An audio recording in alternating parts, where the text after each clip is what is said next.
ఓం చాగంటి వెంకట గారికి, శాస్త్రి మునగాల గారికి నా నమస్కారం. నా పేరు ప్రశాంత్. నేను కరీంనగర్ నుంచి మాట్లాడుతున్నాను. సార్, నేను ఈ మధ్య కాలంలో మీ ఒక వీడియో చూశాను. అది మీరు దాదాపు 4 సంవత్సరాల క్రితం యమానియమాలు అష్టాంగ యోగ సాధన అనే అంశం మీద చేసిన వీడియో. ఆ వీడియోలో మీరు యమానియమాలు అష్టాంగ యోగ సాధన అనేది దేశము, కాలము, జాతి వీటితో సంబంధం లేకుండా పాటించవలసిందిగా చెప్పారు. అయితే ఆ వీడియో విన్న తర్వాత నిజంగా అష్టాంగ యోగ సాధన పాటించడం వీలవుతుందా? పాటించే క్రమం లోపట ఏదైనా సమస్యలు వస్తాయా? అసలు ఇది ఎంతవరకు మనుషులు పాటించగలుగుతారు అన్న విషయం మీద నేను ఆలోచించడం మొదలుపెట్టినప్పటి నుంచి నాకు కొన్ని రకాల సమస్యలు, అంటే ఆలోచనలు, కొన్ని రకాల ప్రశ్నలు తలెత్తాయి. అవి మీతో పంచుకుందాము, మీ యొక్క వివరణ అడిగి తెలుసుకుందాము అన్న ఉద్దేశంతో కొన్ని ప్రశ్నలను నేను ఈరోజు మీ ముందుకు తీసుకొచ్చాను. అయితే దీంట్లో ముందుగా మీరు అహింస గురించి మీరు మాట్లాడుతూ ఒక విషయం చెప్పారు. అదేంటంటే, మనము మన వాక్కు ద్వారా కానీ, మనసు ద్వారా కానీ, మన యొక్క చేతల ద్వారా కానీ ఎవరిని హింసించకూడదు అని ఒక విషయం మీరు చెప్పారు. చెప్పేసిన తర్వాత మీరు అసత్యం గురించి మాట్లాడుతూ, అసత్యం విషయంలో చాలా ఖచ్చితంగా ఉండాలి అని చెబుతూ ఒక ఉదాహరణ తీసుకున్నారు. ఆ ఉదాహరణ ఏంటంటే, ఉదాహరణకి ఒక వ్యక్తిని చూసినప్పుడు మీకు ఇతను ఒక ఉత్తి వెధవలా ఉన్నాడు అని అనిపించింది అనుకోండి. ఆ వ్యక్తి మన దగ్గరకు వచ్చి మీరు నా గురించి ఏమనుకున్నారు అని అడిగితే గనక ఉన్నది ఉన్నట్టుగా నాకు ఇలా మీరు ఉత్తి వెధవలా అనిపించారండి అని మనం చెప్పగలగాలి అని మీరు చెప్పారు. సో ఇక్కడే నాకు ఒక ప్రశ్న తలెత్తింది. ఆ ప్రశ్న ఏంటంటే, మీరు ముందు అహింస గురించి చెప్తూ మన వల్ల మానసికంగా కానీ, శారీరకంగా కానీ, వాక్కు వల్ల కానీ ఎవరు బాధింపబడకూడదు అని చెప్పారు. ఇప్పుడు ఇక్కడ మనం ఉన్నది ఉన్నట్టుగా గనక మనం చెప్పితే ఆ ఎదుటి వ్యక్తి మానసికంగా బాధపడేటువంటి అవకాశం ఉంటుంది కదా. అలాంటప్పుడు మనము అహింసను పాటించినట్టు అవుతుంది కదా. లేకుండా మనము మనసులో అనుకున్న విషయాన్ని దాచిపెట్టి వేరే విషయాన్ని గనక మనం చెప్పినట్టయితే అప్పుడు సత్యాన్ని పాటించినట్టు అవుతుంది కదా. ఇది నా ప్రశ్న అండి. నేను నా ప్రశ్నని మీకు అర్థవంతంగా వివరించగలిగానని అనుకుంటున్నాను, మీకు అర్థమైందని అనుకుంటున్నాను. సో దీనిపై మీ యొక్క స్పందన, మీ యొక్క వివరణ ఇవ్వాలని కోరుకుంటున్నాను సార్. తర్వాత నా రెండో ప్రశ్నలోకి వెళ్దాం. నమస్కారం అండి. నేను శాస్త్రి మునగాల, యనమల పరిచయం డాక్టర్ వెంకటాచాగంటి గారు. నమస్కారం సార్. నమస్తే శాస్త్రి గారు. నమస్కారం అండి. ప్రశాంత్ గారి ప్రశ్నలు ఏవో నాకు పంపించారు, వాటి విషయమేనా ఇప్పుడు మనం కలుస్తున్నది? అవును సార్. ప్రశాంత్ కొరపాటి అని చెప్పి కరీంనగర్ నుంచి పెట్టాడు ప్రశ్నలు. సో ఆయన ఏంటంటే అష్టాంగ యోగ సాధన దాంట్లో ఆయనకు వచ్చిన క్వశ్చన్స్ గురించి అడిగాడు అనమాట. ఒకటేంటంటే అహింస అండ్ సత్యము అనమాట, రెండు కోయిన్సిడెంటల్ గా ఆయన అడుగుతున్నాడు. సో ఆయన మీకు క్వశ్చన్స్ చూసి ఉంటే మీకు అర్థమవుతుంది ఏంటంటే, ఒకవేళ ఎగ్జాంపుల్ తీసుకుంటూ, ఒకవేళ ఒక మనిషి అష్టాంగ యోగ సాధన చేస్తున్న మనిషి దగ్గరికి ఒక పిచ్చి వదవలాగా కానీ అట్లాగా వచ్చాడు అనుకోండి. వచ్చినప్పుడు ఆయన ఈ ఈ అష్టాంగ యోగ సాధన చేస్తున్న మనిషిని అడిగాడు అనుకోండి, మీరు నా గురించి ఏమనుకుంటున్నారు అని అంటే, ఈయన నువ్వు పిచ్చివాడిలాగా ఉన్నావు అని అంటే మటుకు అది మానసికంగా హింస అవుతుంది కదా అని అంటున్నాడు. మానసికంగా హింస అవుతుంది, మానసికంగా హింస అవుతుంది అని చెప్పి. అదే గనక కాదు నువ్వు మంచోడివే అని చెప్పాడు అనుకోండి, సో అప్పుడు అసత్యం మాట్లాడినట్టు అవుతుంది కదా. మరి ఇది ఈ రెండింటిని చేయటం ఎట్లాగానే ఆయన ప్రశ్న. బ్యాలెన్స్ చేసుకోవడం ఎట్లా? బ్యాలెన్స్ చేయట్లా. మనం బాగా అర్థం చేసుకోవాల్సింది ఏంటంటే, అష్టాంగ యోగ సాధన చేయటం అన్నది మామూలు విషయం కాదు. అది నిజంగా పట్టుదలతో చేయాలి, డౌటే లేదు అందులో. అవును. ఇప్పుడు అసత్యంకి సత్యానికి కొద్దిగా తేడా తెలుసుకోవాలి.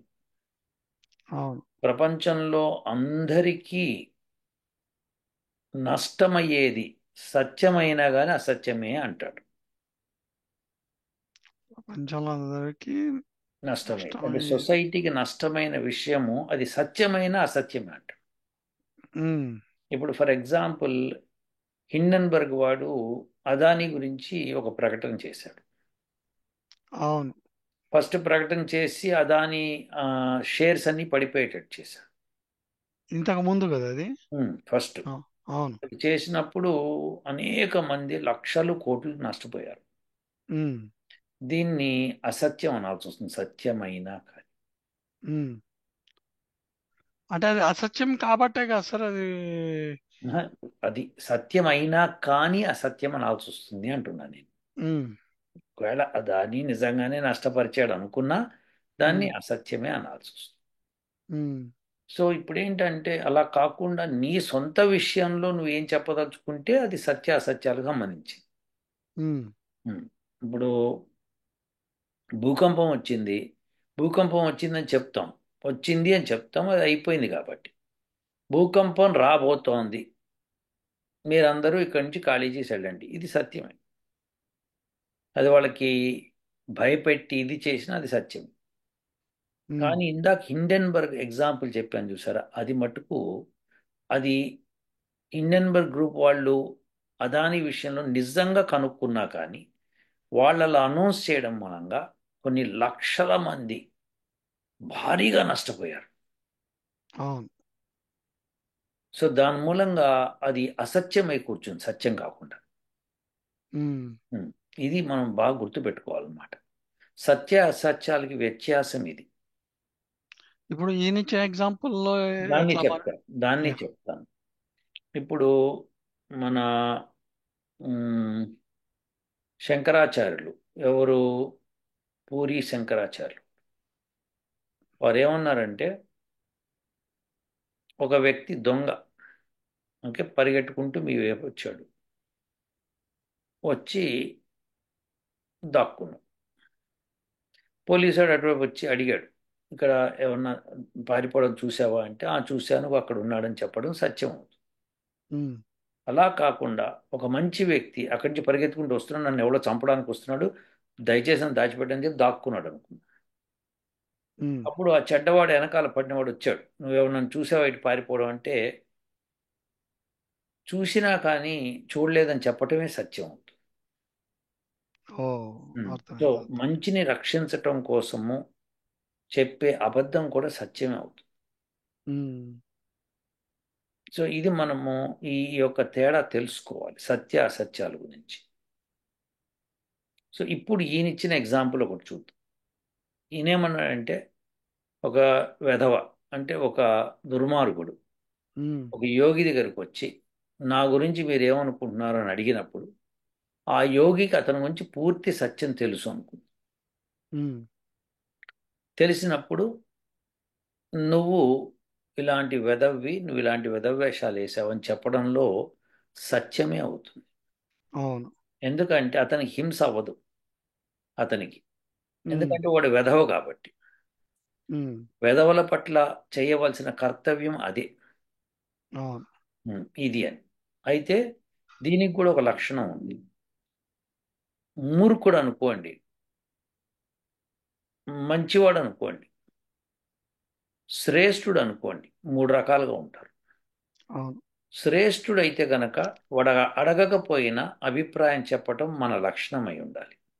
ఉమ్, అదే మంచివాడు అనుకోండి, వాడు అడిగాడు అనుకోండి, చెప్పడం మన లక్షణమై ఉండాలి.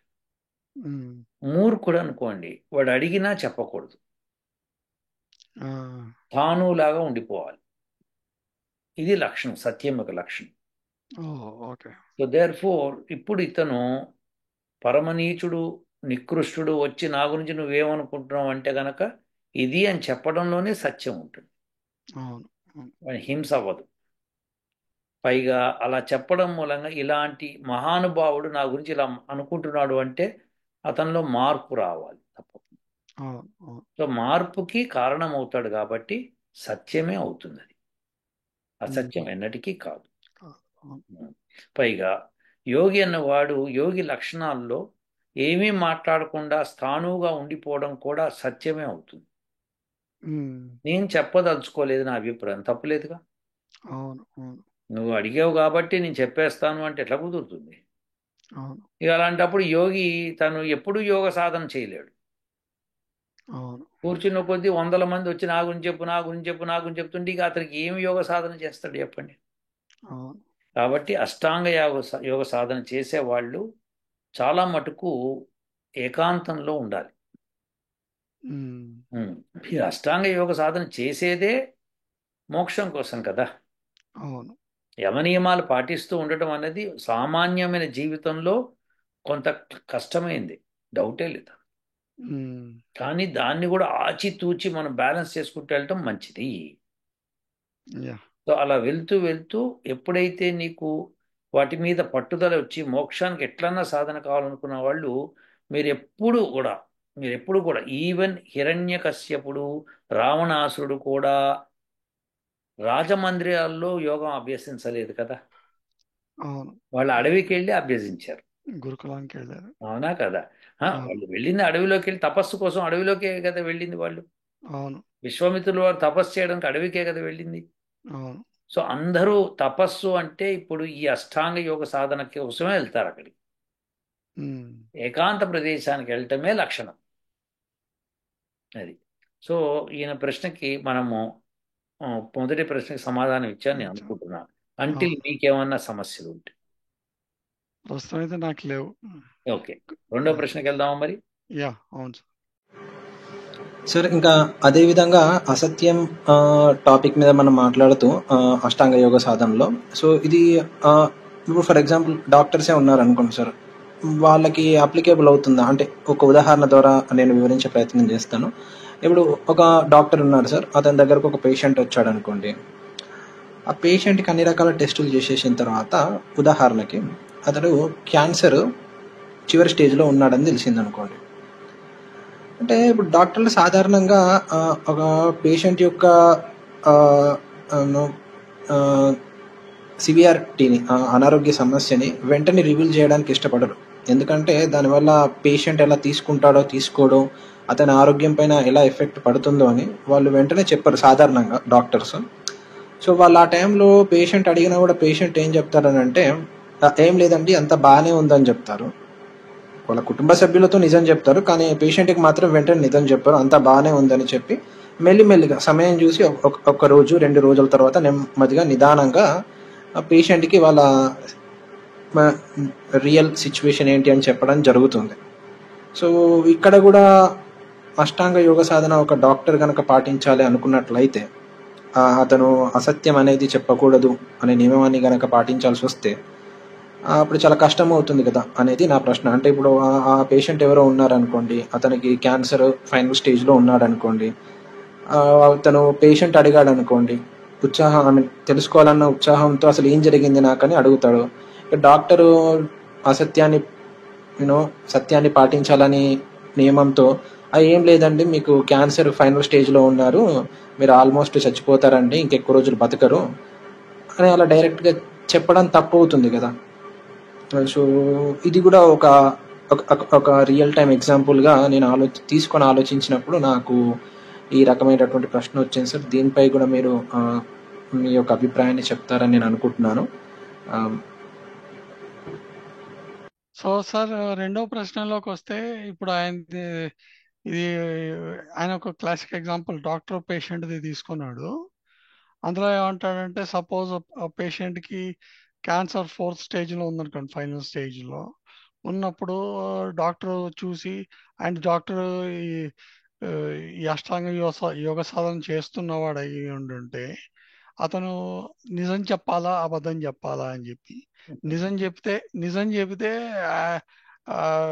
పేషెంట్ ఎట్లా రిసీవ్ చేసుకుంటాడు, దాన్ని ఆయన రోగం ఎట్లా ఉంటుంది అని చెప్పి, అబద్ధం చెప్తే ఈ యోగ సాధన ప్రాక్టీస్ లో భంగం కలుగుతుంది కదా అని చెప్పి.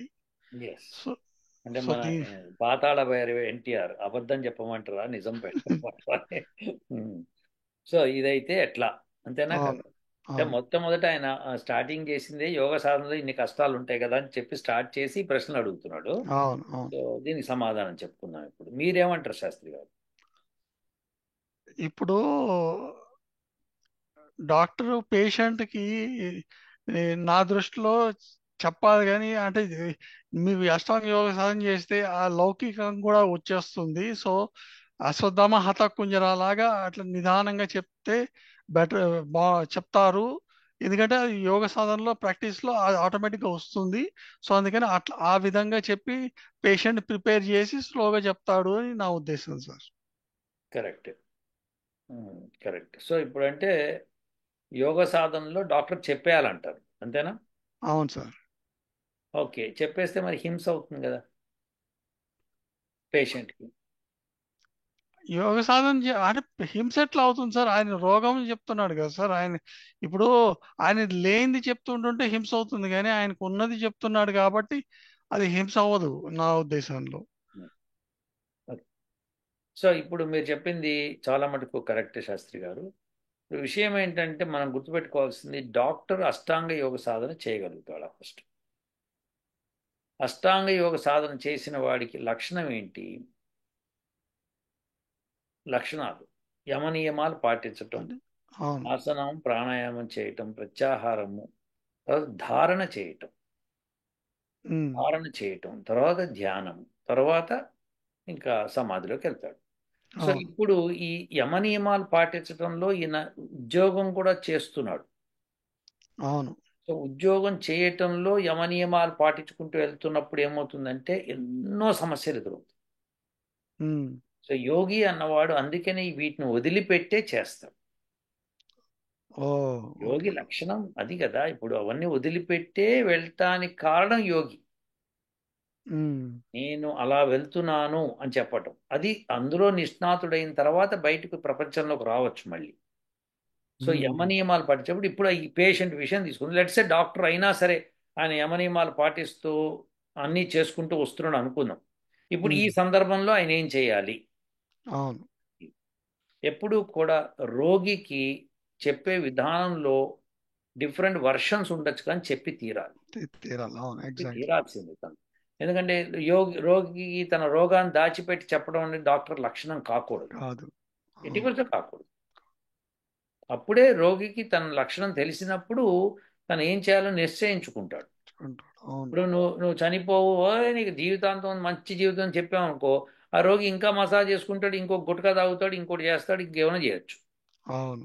అలా కాకుండా బాబు నీకు ఇంత 6 నెలలే టైం ఉంది అన్నప్పుడు అతను యోగం అభ్యసించవచ్చుగా పేషెంట్. ఎగ్జాక్ట్లీ. అభ్యసించి తను సరి చేసుకుంటూ భగవంతుని ప్రార్థిస్తూ మోక్షానికి అర్హత సంపాదించవచ్చు కదా. అవును.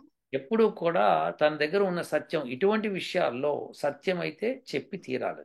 తీరాలి. అవును. అది హింస కాదు. అది అవును. ఇందాక నేను చెప్పినట్టు వెధవని వెధవ అని చెప్పడం ఎంత ఇంపార్టెంటో, పేషెంట్కి నీకు ఈ లక్షణం ఉంది, నాకు తెలిసి నా ఎక్స్పీరియన్స్లో నువ్వు ఇంకొక 6 నెలల్లో సంవత్సరం కంటే బతకకపోవచ్చు నాయన అని చెప్పటం అన్నది వాస్తవం.